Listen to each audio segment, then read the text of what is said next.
வணக்கம். இந்தியா ஐரோப்பிய யூனியன் இடையே தடையற்ற வர்த்தக ஒப்பந்தம் கையெழுத்தானது. இந்த ஒப்பந்தம் 2027 அமலுக்கு வரும்.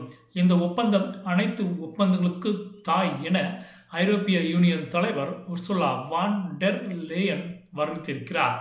இந்தியா ஐரோப்பிய ஒன்றியம் இடையே தடையற்ற வர்த்தக ஒப்பந்தம் குறித்த பேச்சு 2007 தொடங்கி 2013 வரை பல சுற்றுகளாக நடந்தது. ஆனால் கார், மதுபானங்கள் மீதான இறக்குமதி வரி, ஐடி எனப்படும் தகவல் தொழில்நுட்ப இந்திய நிறுவனங்களுக்கான தரவு பாதுகாப்பு, அறிவுசார் சொத்துரிமை, தொழிலாளர்கள் விதிகள் போன்ற விவகாரங்களில் கருத்து வேறுபாடுகள் ஏற்பட்டதால் பேச்சு நின்று போனது. கடந்த 2022 ஜூனில் மீண்டும் அதிகாரப்பூர்வமாக பேச்சு தொடங்கப்பட்டு தற்போது நிறைவடைந்துள்ளது. குடியரசு தின விழாவில் பங்கேற்க சிறப்பு விருந்தினராக இந்தியா வந்துள்ள ஐரோப்பிய யூனியனின் தலைவர் உர்சுலா வான் டெர் லேயன் மற்றும் ஐரோப்பிய கவுன்சில் தலைவர் ஆண்டோனியோ கோஸ்டா ஆகியோர் டெல்லியில் உள்ள ஹைதராபாத் இல்லத்தில் பிரதமர் மோடியை சந்தித்து பேச்சுவார்த்தை நடத்தினர். அப்போது தடையற்ற வர்த்தக ஒப்பந்தம் குறித்து விரிவாக ஆலோசனை நடந்தது. பின்னர் இந்தியா ஐரோப்பிய யூனியன் இடையே தடையற்ற வர்த்தக ஒப்பந்தம் கையெழுத்தானது.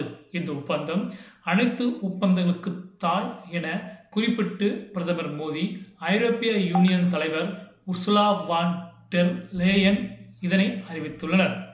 இந்த ஒப்பந்தத்தின் மூலம் பெரும்பாலான பொருட்களுக்கு பரஸ்பரம் இரு நாடுகளுக்கும் இறக்குமதி வரியை நீக்கும். இந்த ஒப்பந்தம் 2027 இருந்து அமலுக்கு வரும். இந்த ஒப்பந்தம் குறித்து சமூக வலைதளத்தில் ஐரோப்பிய யூனியனின் தலைவர் உர்சுலா வான் டெர் லேயன் கூறியதாவது: ஐரோப்பாவும் இந்தியாவும் இன்று வரலாறு படைக்கின்றன. அனைத்து ஒப்பந்தங்களின் தாய் ஒப்பந்தத்தை நாங்கள் நிறைவு செய்திருக்கிறோம். இரு தரப்பினரும் பயனடைவார்கள். இது ஒரு ஆரம்பம் மட்டுமே. எங்கள் உறவை இன்னும் வலுவாக வளர்ப்போம். இவ்வாறு அவர் கூறினார். ஐரோப்பிய யூனியன் என்பது 27 உறுப்பு நாடுகளை கொண்ட அமைப்பாகும்.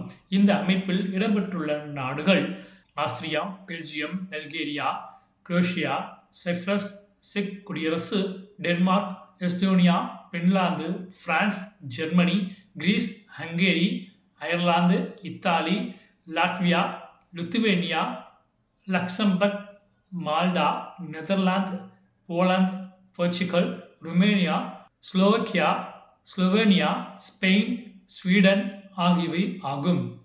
நன்றி.